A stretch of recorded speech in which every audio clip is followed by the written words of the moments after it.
There's an ancient Jewish legend about two brothers who lived on farms right next door to each other. One of the brothers was about my age, mid-30s, had a wife, had a few kids, couple sons, and he lived on one side. And there was a younger brother, probably about 15 years younger, early 20s, late teens, just kind of getting started out, who lived on a farm just next door. And these brothers loved each other very much. They were God-fearers. They worshiped God. They took care of things. They were good men. And about the same time, they both had similar thoughts. The older brother was looking over at his younger brother, and he thought to himself, man, he has nobody to take care of him if something goes wrong. If something happens to me, I have a strong wife, I've got a couple of young boys, got a big family, we're going to be okay, I'm going to be okay, I'm fine. And so he started every night this daily habit of he would go to his grain bins, he would fill up a big, huge bag of grain, much as he could carry. He would carry it over to his brother's farm, and he would dump the grain in his bins, and he'd go to bed.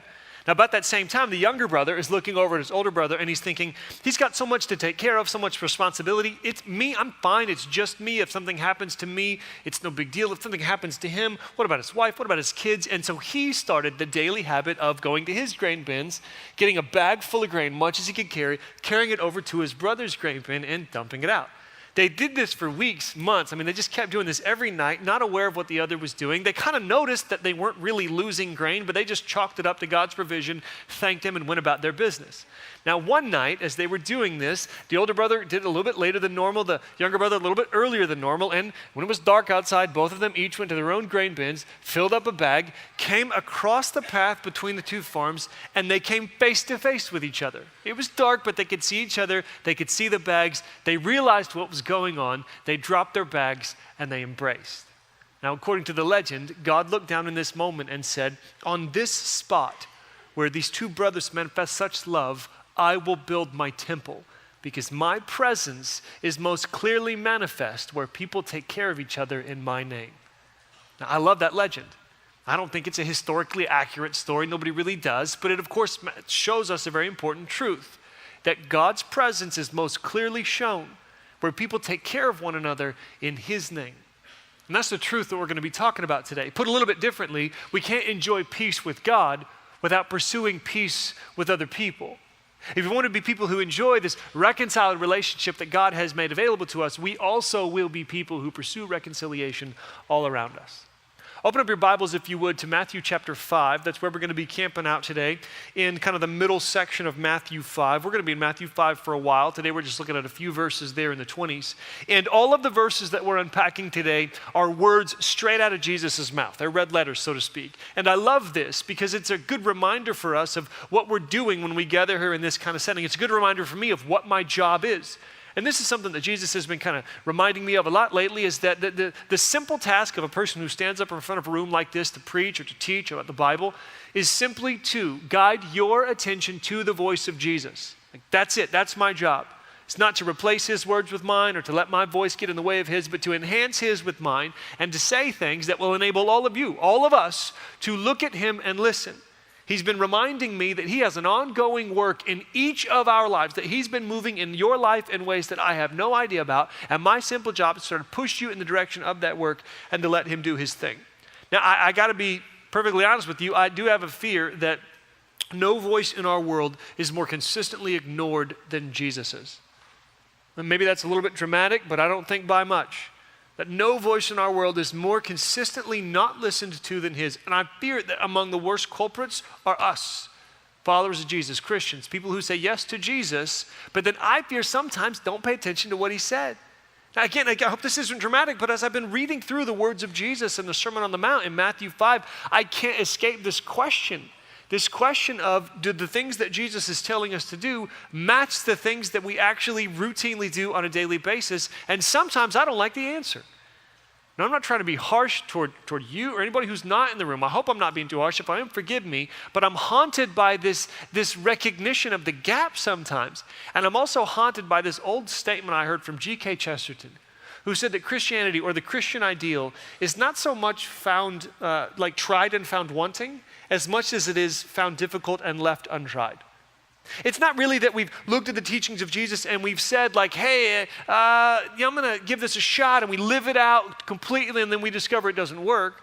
It's more that we look at the teachings of Jesus and say, man, that looks like a great idea for someone else, and we leave it untried. And we've been trying to remedy this situation as a church, as a community, as best we can, one small step at a time, by looking at Jesus as our teacher, by examining the fact that he's not just our Savior, our Lord, our friend, he's our teacher. He's the one who gives us instructions that we actually follow throughout the course of our lives. And we've been doing this by studying the Sermon on the Mount. This famous sermon from the life of Jesus that starts in Matthew 5. And we've only made it a little ways, but we've seen quite a bit already.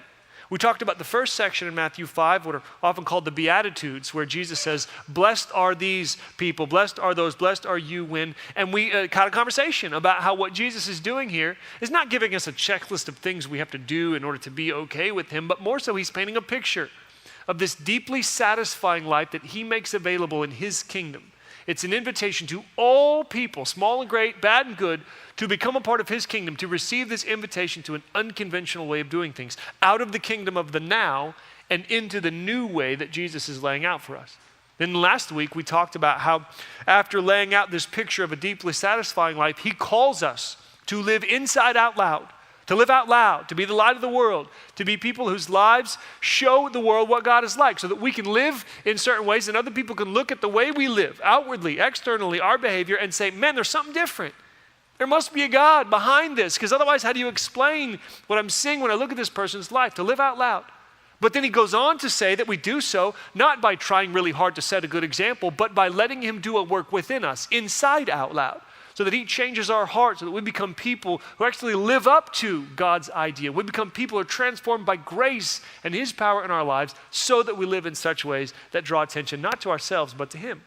And in this section where we were talking about looking at what Jesus says and how he fulfills the law, he doesn't reject the law. He ends it with this like huge bomb where he says, hey, I tell you what, if your righteousness, your lifestyle that pleases God, if your righteousness does not surpass that of the Pharisees and the teachers of the law, the most revered, Bible knowledgeable, rule-following people in their world, if your righteousness does not surpass theirs, then you have no place in this kingdom. Wow. And the first specific teaching that he gives after making this grand statement is Matthew 5, verses 21 through 26. And that's what I'm going to look at together with you today. So let's give it a read and then see if we can't talk about this in such a way that helps us obey it. Matthew chapter 5, verse 21 through 26. Short section, a lot packed in here. Here it is. You've heard that it was said to the people long ago. This is Jesus talking. You've heard that it was said to the people long ago, you shall not murder. And anyone who murders will be subject to judgment. But I tell you that anyone who is angry with a brother or sister will be subject to judgment. Again, anyone who says to a brother or sister, Raka, is answerable to the court. And anyone who says, you fool, is in danger of the fire of hell. And he gives some examples. He says, therefore, if you're offering your gift at the altar and there remember that your brother or sister has something against you, leave your gift there in front of the altar. First go and be reconciled to them, then come and offer your gift. He gives a second example, verse 25. So settle matters quickly with your adversary who's taken you to court. Do it while you are still together on the way, or your adversary may hand you over to the judge, and the judge may hand you over to the officer, and you may be thrown into prison. Truly I tell you, you will not get out until you have paid the last penny. Murder, anger, not particularly fun subjects to talk about, how we treat each other when things aren't exactly going smoothly in our relationships. But man, what a great place to start. I don't know if anything exposes our failure to be the light of the world as much as the fact that sometimes attack mode comes more natural to us than the way of forgiveness and peace. Even when we're working with brothers and sisters, people of our same faith. Makes me think about the African nation of Rwanda in the last century. You know, for most of the last century, Rwanda was held up as the most successful story of Christian missions we've ever known. Like in the early 1900s, some missionaries came and brought the gospel to Rwanda and preached about Jesus, and a lot of people came to faith. People at the lower levels of society, people at the higher levels of society, and it got to a point where over 90% of the citizens in this nation, Rwanda, said, I am a follower of Jesus. I am a Christian. They identified as a follower of Jesus, publicly and openly. And yet in the mid-90s, you remember what happened. If you don't remember the news, you remember the movie that was made about it. All of a sudden you have these tensions that had been building and rising between these two groups, these two ethnic groups who are trying to live at peace, and these tensions between them rise to such a point that they started massacring each other. I mean, people grabbing machetes, taking down women and children, people who they used to be their coworkers, people who used to be their neighbors, people who also say they're Christians, Christians killing Christians in the name of previous allegiances. And I don't want to minimize the complexity of situations like this. There's a lot going on. But part of what's going on is apparently their faith, their Christianity, didn't have a good enough place for Matthew 5:21 to 26, because that is not what this is describing. And more close to home, you know what scares me or makes me sad is when I hear or think about somebody who lives in our community, lives on our street, lives in our neighborhoods. Not a person who knows Jesus, not a person who follows Jesus, not a person who believes in what we believe in. It scares me to think about somebody saying, yeah, my neighbors over here are Christians and my neighbors over there are Christians, but man, they do not treat each other like brothers and sisters. Do not want to get in the middle of that. Man, we need this text. We need to understand what Jesus is saying. We need to know how to live it out so that we can be the kind of people he's calling us to be, the kind of people he's inviting us to be. All that to say what we're talking about here is important. And I think this text is actually pretty simple. I see three basic truths and then one clear call, one clear response of obedience that we're going to work through. So let's get to work. First thing I think Jesus clearly says here is that not murdering is not enough, okay? Not killing people unjustly. Maybe a good start, but it's not enough. So we're talking about this sixth commandment from the big 10 commandments. Do not murder.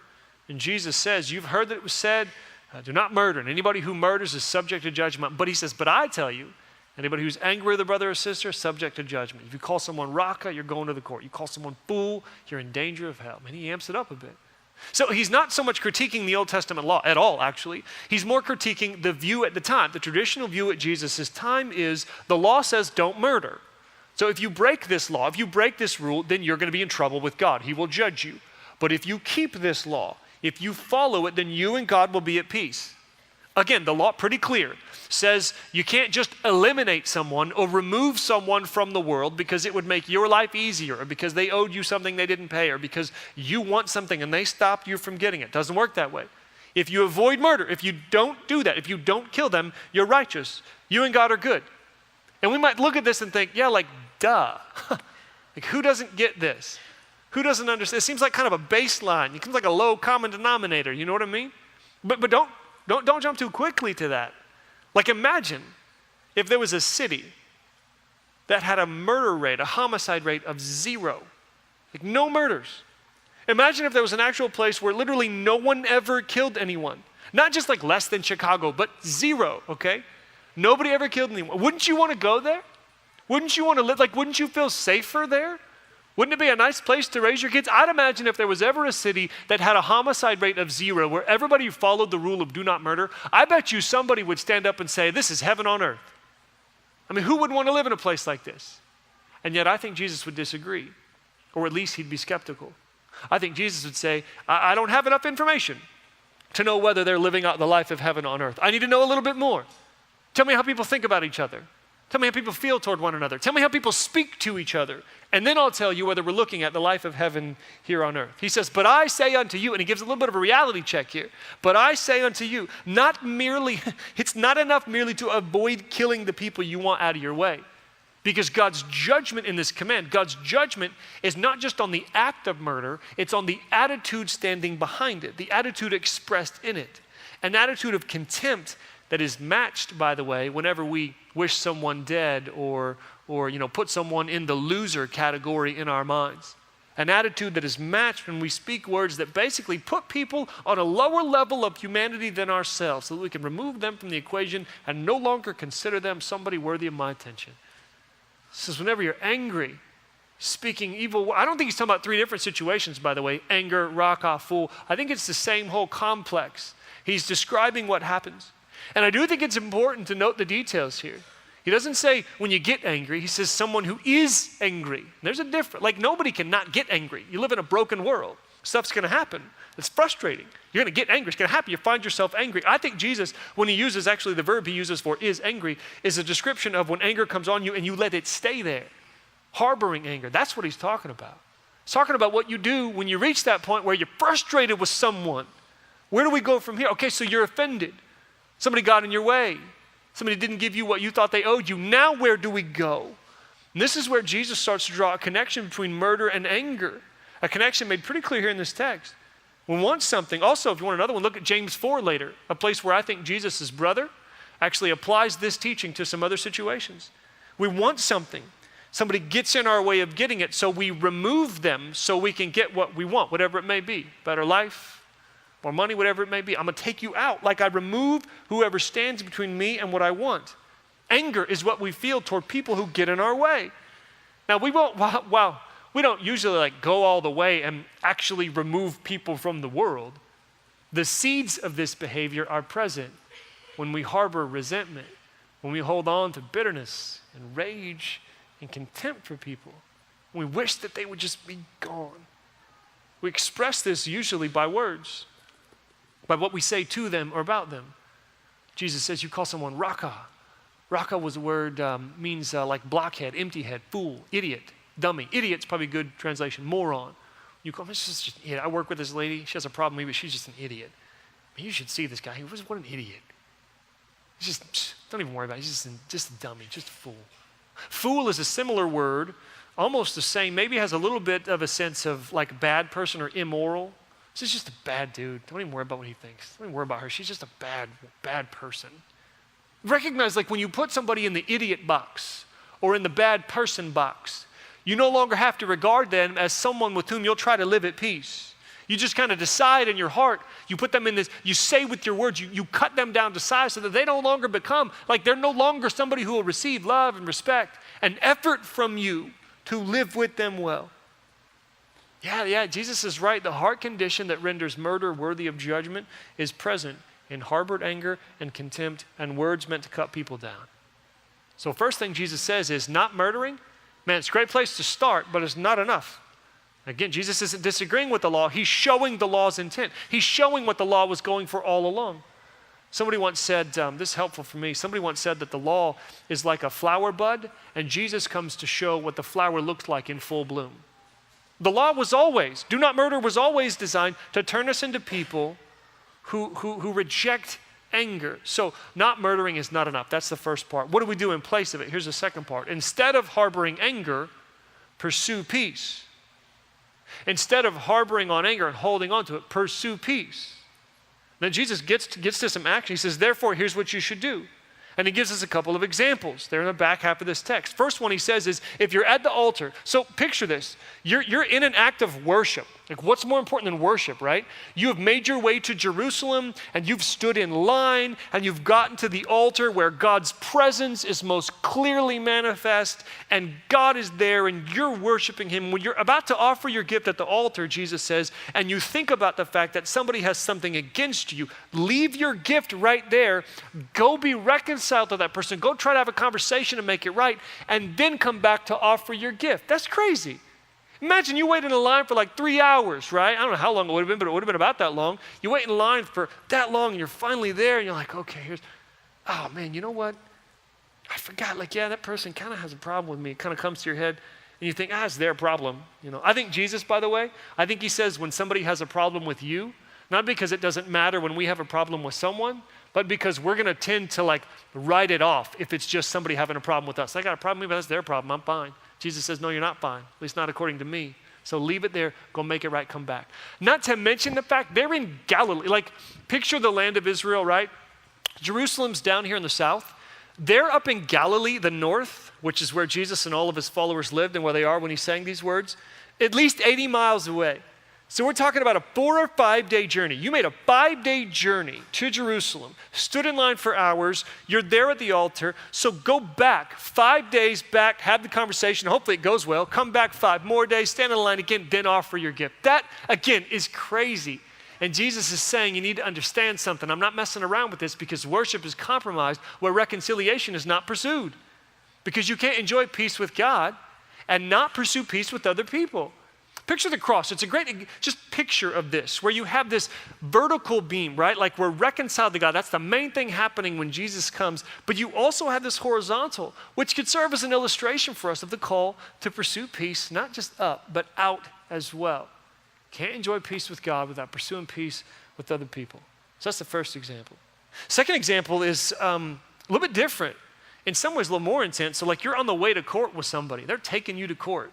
So this is serious. They mean business. They plan on suing you, putting you in prison. Jesus is like, listen, try to make peace now. Don't wait till later because it might be a poor verdict, it might be a bad verdict, and then you're gonna get stuck in there and you're gonna pay the very last penny. The coin, he says, you won't get out until you paid the last penny. It's the second smallest coin in their world. It was worth, at that point, probably like 7 minutes of work in an 8-hour day. It's worth nothing. He says, you're going to have to pay the whole thing. Because where reconciliation is not won, where peace is not won, the full penalty will be paid. So he says, be a person that pursues this. Now, I don't know that he's not trying to be exhaustive. He's just given a couple examples. And I think he's given these examples because he knows we're going to try to weasel our way out of it. Well, maybe not in this situation. So Jesus just cuts it off. He says, is it a friend, a brother or sister, or an enemy? Both. So let's say there's somebody who isn't really dealing with there's something against you, there's a conflict, but nobody's really talking about it. Or if it's like an open thing where they're coming at you, both. You get the point? Jesus is saying, always pursue peace, pursue peace, pursue peace. The instruction is not never be angry. The instruction is pursue peace in all your relationships. The Pharisees were content with don't murder, don't kill anybody. Jesus says, no, that's not enough. Be a peace pursuer. Look at the commands in this text. Leave, go, be reconciled, make friends quickly. And I want you to think about this for a minute because we might expect him to say, instead of harboring anger, never be angry. Wouldn't that make sense? That's kind of what I expect him to say. Instead of harboring anger, never be angry. That would seem to follow as an instruction where you're trying to replace anger. Instead of being angry, never be angry. But he doesn't say that. Why? Because he's brilliant. Because Jesus knows that telling people who get angry, stop getting angry, is kind of like saying, don't think about a pink elephant, right? Like it never works. If you're paying attention to me, you're thinking about a pink elephant right now, you know? Now, does Jesus want to call us out of our anger? Of course he does. That's exactly what he's trying to do here. But the path he lays out is the pursuit of peace. Man, I think Jesus is so wise. Surprise, surprise, I guess. He totally cuts off paralysis by analysis. It took me an embarrassing amount of time this week to figure out what Jesus is doing here. I mean, I spent hours trying to okay, I got to have a good theology of anger. I got to know when is anger okay and when is it not and what's the line and what are all the scenarios and questions. I'm over here trying to dot all the I's and cross all the T's, and Jesus is in the corner going, hey, remember that person with whom you have a conflict that needs some attention? Yeah, start there. And I think we live in an age and we're kind of a culture that's pretty educated psychologically. If we may not have read Freud, but we know who he is, you know. So we're fairly psychological in our thinking about things. And so I think maybe because of this, our tendency is to analyze our anger. Well, why are you angry? Let's peel back the layers and kind of talk through all the seeds and roots of these various things. And hear me well, I think that this is a very important part of the process at certain points. It's wise, it's good. I think even the scriptures point us in the direction of such discernment and reflection at times. But here, Jesus cuts to the quick, says, pursue peace. Let's get right to it. All that analysis means nothing unless you are a pursuer of peace. This is not the last word that Jesus and the apostles will have to say about anger, but it is the first word. Pursue peace. Do you want to be the kind of person who's transformed at your core so that you live out what God had in mind when he said, do not murder? Do you? Then here's where to start. Who has beef with you? Go do what you can to make it right. That's what he says. Clear as day. Go do what you can to make it right. And I would imagine, I can't read your minds, I would imagine that at least some of you, when you hear this Jesus saying here's what to do, go have the conversation. Go have the difficult conversation where you say, I don't think we're good. I think maybe I did something to hurt you, or you did something to make me a little angry. At that point, when Jesus is go have these conversations, my question is, okay, but what am I supposed to do, Jesus? What do you want me to say? What approach am I supposed to take? I don't know about you, but for me, when I get told this, I think about all the times I've tried and failed. Anybody else? Anybody else, when Jesus says this, you're yeah, I tried that once, and it did not go well. And the person is sitting right next to me still. You know, those kind of things where you're I don't know what to do, man. And I went to bat for y'all on this, for all of us. I wrestled with Jesus this week. I was like, Jesus, why don't you tell us how to do it? Please. And as I'm pushing back on him, as I'm working through this, he kind of called my bluff. He said, you really think that would make you do it? No. I mean, how many times, I don't know, have you watched a show, or you read an article, or you read a book, or you heard a message or a sermon or a teaching about, here's how to deal with your conflict, right? Here's the formula to do it. Do those help? Not usually. I mean, they're not bad, but they don't turn us into peace pursuers if we're not already peace pursuers. Usually the advice is so general that it's like obvious. Well, go in humble. Yeah, thanks, I know, okay. Don't yell, okay, cool. Anything else, What am I supposed to say? And every time they say, well, here's what you say. Okay, like that's not very helpful. Or that's great, I should do that someday. And that's the end of it. So maybe Jesus doesn't tell us how because he knows that how is not the obstacle that we sometimes think it is. Maybe the reality is that we learn by trying, and failing, and then trying again and again and again. And I'm not saying there's no good strategy for these conversations. Of course there are certain things you should do, certain things you shouldn't. But I am increasingly convinced of the wisdom of what Jesus does right here. He says, start with this, do something. Go get it, go pursue it, start the conversation.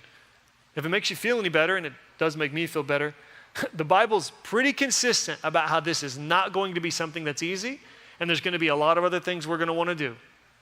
Look at some of the statements where the Bible talks about the pursuit of peace. Notice the verbs that are connected to this. Let me read a few of them for you. Hebrews 12:14, the author of Hebrews says, make every effort to live in peace with everyone and be holy. You know what the Bible never says? It never says make every effort to eat chocolate chip cookies, okay? You don't have to be told to make every effort to do this. The Bible never says make every effort to try to take a day off every once in a while. Sometimes we need to hear that. For the most part, that comes somewhat naturally to us. Make every effort to live in peace with everyone and to be holy. Peter says something similar in 1 Peter 3:11. He's talking about people who love life and seek good days. And he says about them, they must turn from evil and do good. They must seek peace and pursue it. You'd think it'd be enough that he said seek peace, but he adds another one. He says seek peace and, in case you missed it, pursue it. Paul, for his part, the Apostle Paul, Romans 12:18 says, if it is possible, because it's not always going to work, if it is possible, as far as it depends on you, live at peace with everyone. Romans 14:19, let us therefore make every effort, there it is again, to do what leads to peace and mutual edification. Same author, Ephesians 4:3 says, make every effort to keep the unity of the Spirit through the bond of peace. And then in 2 Corinthians 13:11, one more says, finally, brothers and sisters, rejoice. Then look at the next word, strive. Strive for full restoration. Encourage one another. Be of one mind. Live in peace. Is it going to be easy? No. But since when did whether or not something is hard answer whether or not something is good? So here's the question. I don't want to ask it, but I have to. Here's the question. Who is it for you? Who are you angry with? Who is standing in between you and what you want? Or they did so in the past and you still haven't let it go? What relationship in your life needs some attention, some urgent attention? And urgent not because your life as a whole is messed up every day if you don't fix it. Not urgent because it's obvious to everyone. Urgent because Jesus said to do it, and he said to make it a priority no matter what. Who is it for you? We'll come back to this in just a second. I got to make this third thing. This third truth, this third point coming out of here, because it's the least obvious one. It's the one that's easiest to miss, and it might be the most important one. Third thing you see in this text, we reconcile because we are reconciled. We reconcile. We pursue peace because we are reconciled, because he's pursued peace with us. Now here's what I missed. I'm not just being rhetorical.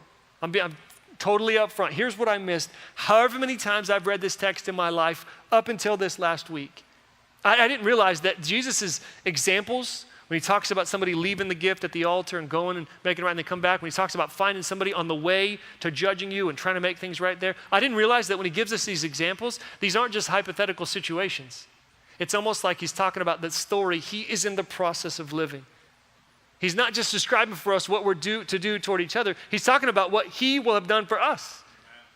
Pursue peace. Why? Because Jesus did it first. Think about it.